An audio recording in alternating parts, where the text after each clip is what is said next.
First, to our top story this hour, Russian missiles pummeled into cities across Ukraine overnight, even amid reports that the city of Bakhmut is set to fall. Kyiv, Odessa and Kharkiv are cities they were hit by a barrage of missile strikes. Ukrainian officials say missiles targeting a much wider range of areas in central Ukraine now. 4 people are reported dead in the Lviv region.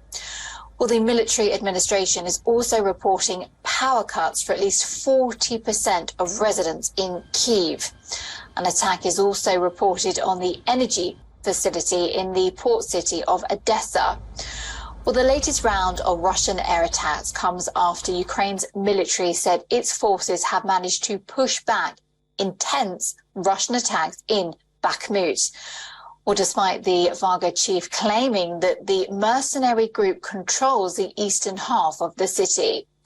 Meanwhile, Ukrainian President Volodymyr Zelensky, during an interview with CNN, said Russian troops will have open roads for capture or other key cities in eastern Ukraine if they manage to control Bakhmut.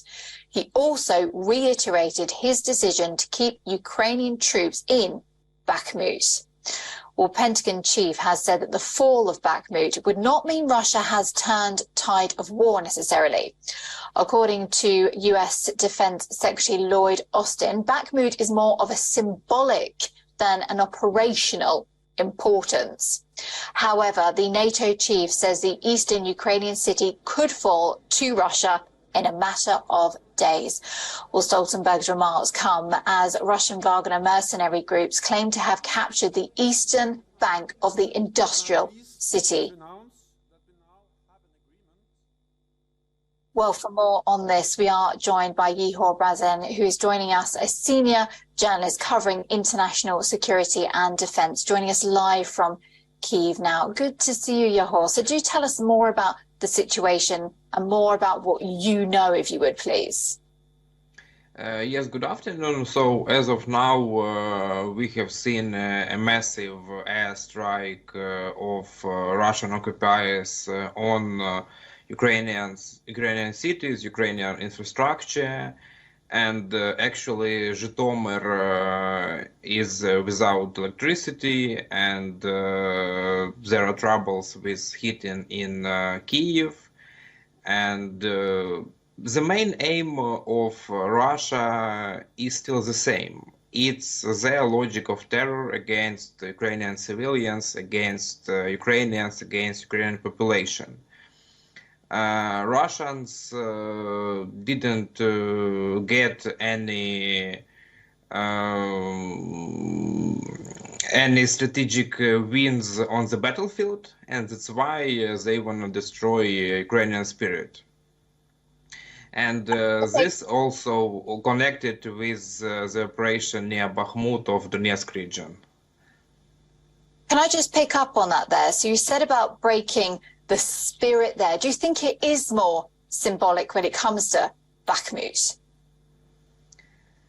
Yes, we have a lot of symbolic meanings of Bakhmut, and each meter of Ukrainian land is strategic for the armed forces of Ukraine, for Ukrainians, and Bakhmut is our fortress.